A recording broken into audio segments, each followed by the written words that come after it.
Reform UK drops 2 more candidates over racist comments. The party has now sacked 7 parliamentary candidates over comments they made on social media. Okay, here we go again. Comments made on social media, therefore throw you out of the party. You definitely can't be in politics. Did Donald Trump not get elected because he said some clumsy things on social media? Did you miss that? The big orange president with the foul language still ran the world for 4 years, didn't he? What you must understand is social media is too easy. It's like I've said many times before. Death threats. Ooh, I got death threats. In the good old days, to do a death threat, you had to buy an envelope, get some paper, get a pen out, sit down, spend half an hour writing the bloody thing, fold it up, put it in the letter, buy some stamps, go to the post office. Now, any knobhead with a PC can write, hate you, kill yourself, and send you a message. I've had dozens of death threats. Do you see me crying about it? I don't even think if someone sends me one on a whim, it necessarily makes them a bad person. They're just a bit of an idiot. They're emotional that minute. Who cares? We really need to get rid of this idea that someone saying something bad on social media means therefore cancel them forever. In fact, I quite enjoy some of the threats I've had. I'll show you guys one of my favourite ones. Here's a good one from Shabazz. Let's hope Matt Taylor, me and you never cross paths because one will not leave alive.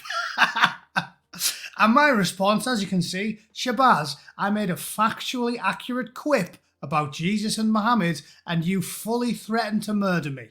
You're not really selling me on the religion of peace there, mate. Also, you are 40 pounds overweight and have a head like a walrus. I'd dance around your fat Battenberg-covered fists and leave your saggy corpse in the dust without breaking a sweat. Yeah, suck on that, Shabazz. It's a bit childish, responding with ad hominem attacks, but when have I ever claimed to be mature?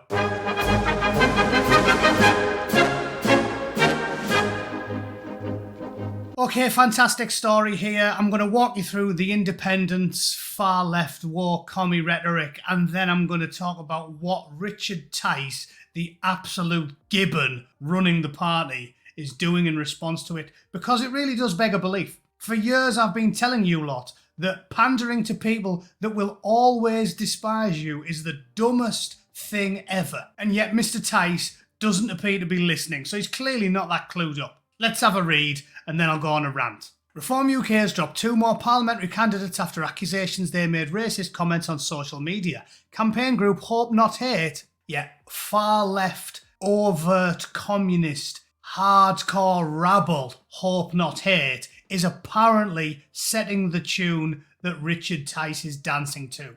Mega sensible that, isn't it? Found tweets by candidates Jonathan Kay and Mick Greenhow in which they made derogatory comments.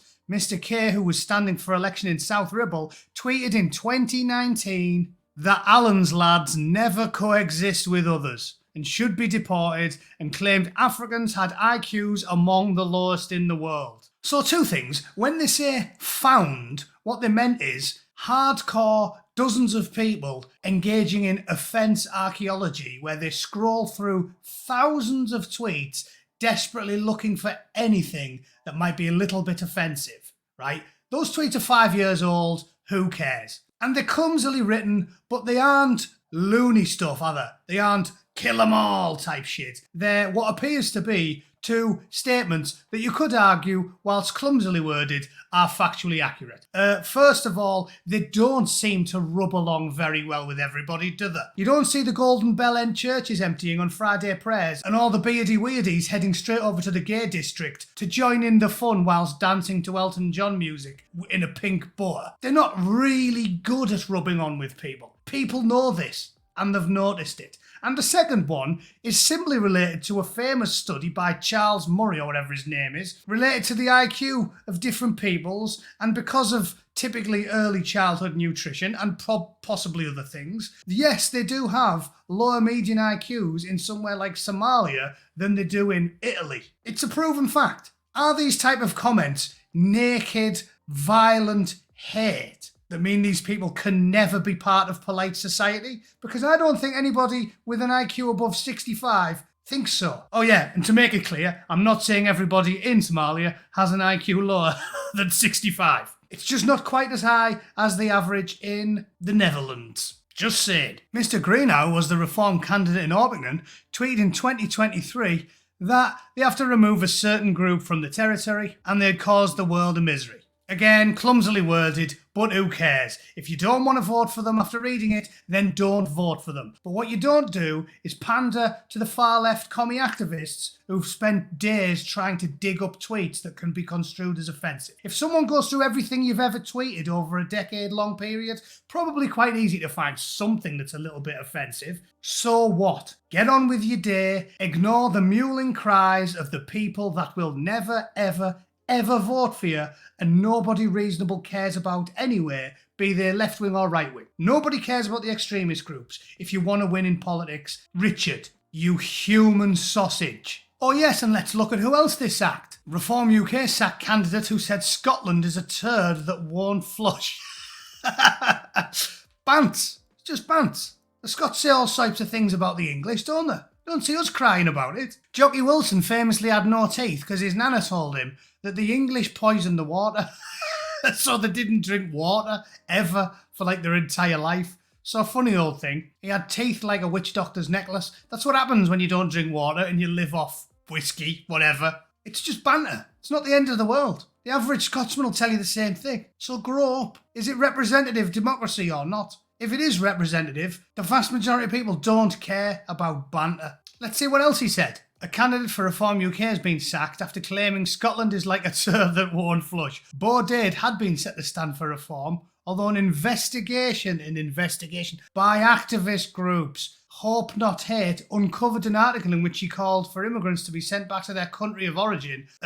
Is that extremist, is it? Probably echoed by about 30% of the country at this point. And another video posted found him saying that former Tory MP Enoch Powell had undersold his stance on immigration. Again, factually accurate, because anybody who's read Douglas Murray's books know that his long-cast views regarding immigration were massively undersold. He said he assumed that 5 or 10% of the country would be from abroad, and he massively undersold it. We've probably got 3 times as many people born abroad currently in London than he would ever have dreamed possible. So again, factually accurate. He didn't say Enoch Powell is amazing and I want to give him a hand job. He simply pointed out some rational statistics. In an online discussion on the Full English show, Dade said, the Scottish economy is tiny anyway. What do they actually export? Iron brew and smack? Amazing bant. Doesn't discount you from political life. Isn't completely unreasonable. Just a joke. People really need to get over it. And if I haven't made the point quite clearly, let's have a look at what the party themselves have got to say on Twitter. Reform UK has removed our candidates for Orpington and South Ribble. We want to make it clear that while we defend our candidates' right to freedom of speech vigorously, we act fast when we find that individual statements fall beneath our standards. The stupidity! We defend freedom of speech vigorously, but if you say things that are a little bit impolite, we will crush you like a bug. Shut up, Richard. Just shut up. And there's Callum from the Lotus Eaters chirping in, oh look, you yet again do just what the communists tell you to. Yes. And a good retweet from No Chance there. Look, listen.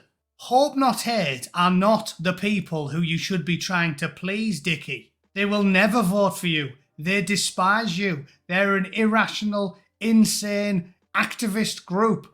Violent in many cases. What are you doing trying to please them, you chicken McNugget? What are you doing? Let me spell this out for you. The Orange Oracle defeated that wizened harpy, Hillary Clinton, by playing to his base. And when they attacked him personally, he said, I don't care, you're all crooks. You're all bent, I hate you all anyway. It's fine.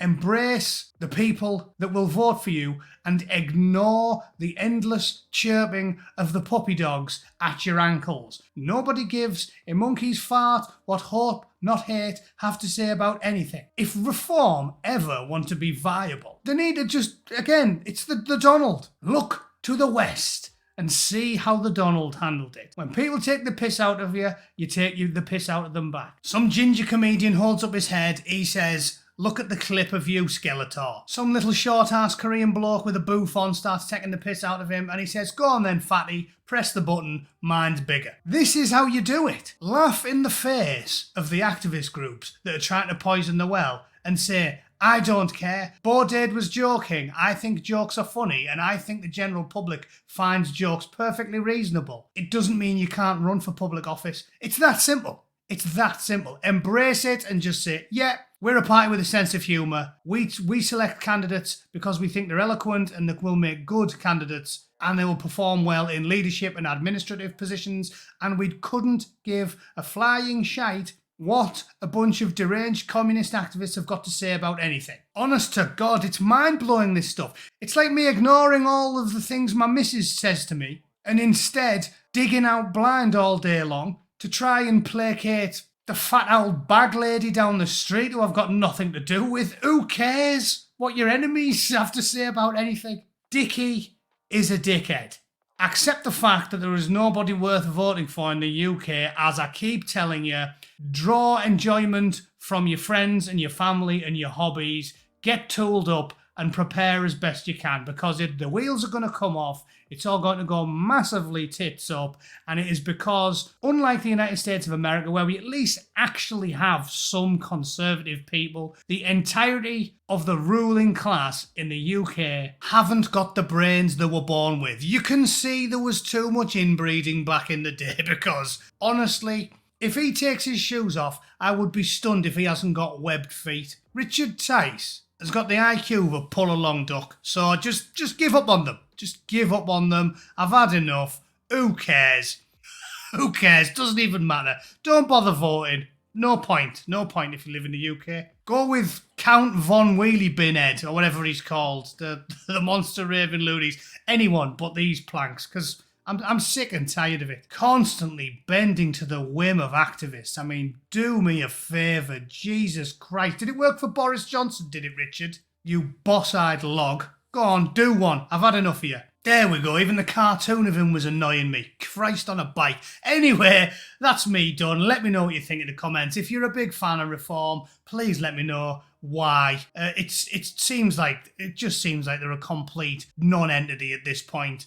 What they're going to do any different from Keir Starmer or Rishi Sunak? I mean, really, doesn't seem like anything. But maybe I'm just being a terrible cynic. Thanks for watching, ladies and gentlemen. See you all very soon. Toodle pip. Cheers.